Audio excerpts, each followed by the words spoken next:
Guys, as we all know, the Superman trailer dropped a few days ago, and what I'm going to be doing in this video is talking through my thoughts on it and giving you some not theories, but some details on it, if that makes sense. So, if you're looking at this trailer and you're thinking, who are these super people? Well, this guy is Guy Gardner. He's a Green Lantern. In the comics, he's quite a bolshy guy.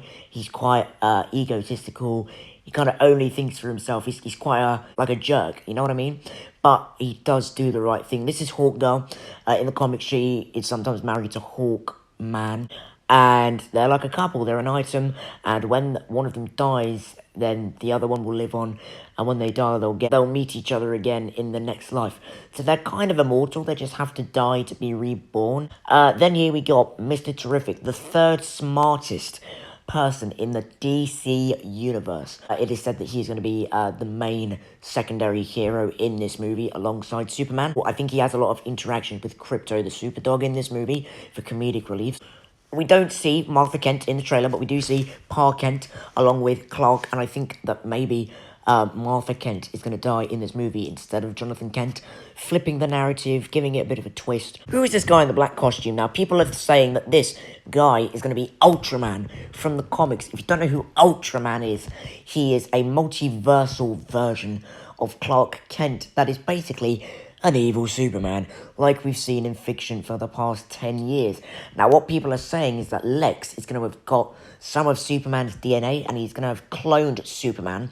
And then in the third act of the film, for Clark to have a big threat to fight, he's going to whip off the black costume. That's going to be David Cornswear under the mask, but in an evil Superman costume. So this would be like a comment on society desperately wanting to make an evil Superman. I also have a theory that in the trailer, I think because what they did in Superman and Lois is that the alternate version of Superman turned into Bizarro. So I think maybe towards the end of this movie, as Clark keeps trying to kill Ultraman, he keeps getting more powerful, and maybe he turns into this Goliath, this monster, because I don't know who this could be from the comics. I don't.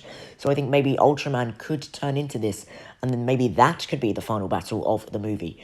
I remember that there was a plot leak months ago that said that Superman would fight a Titan, and a lot of people were like, that's not true. So a lot of people like myself didn't report on it, but no, it was true.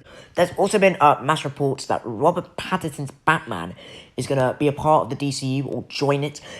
Reports are saying that James Gunn wants him to join the DCU, but Matt Reeves is not pushing. Now listen, when I look at Batman and Superman next to each other, I think, yeah, those two could be in the same universe.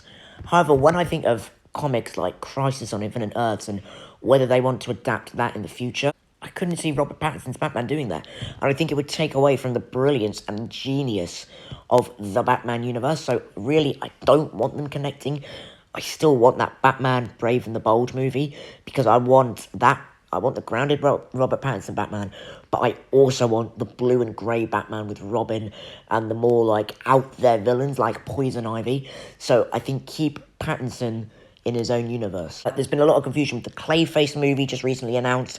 James Gunn has said that does take place in the DCU, and because it's confirmed to be taking place in the DCU, I'd imagine this film would follow the Clayface from Creature Commandos, which is a comic-accurate version, so I'm pretty excited for that. Matt Reeves is producing, though, so take of that what you will.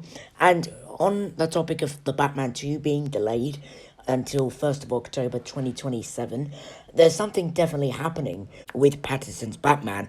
However, I think the delay just comes from Matt Reeves has got a lot on his plate, and James Gunn has said himself that after a script is written, then there's a 2-year process of the actual making of the movie. So I think we're reading way too into this, although I do think something fishy is going on. Guys, what do you think about all of this news? Let me know in the comments down below. Thank you so much for watching. Bye-bye.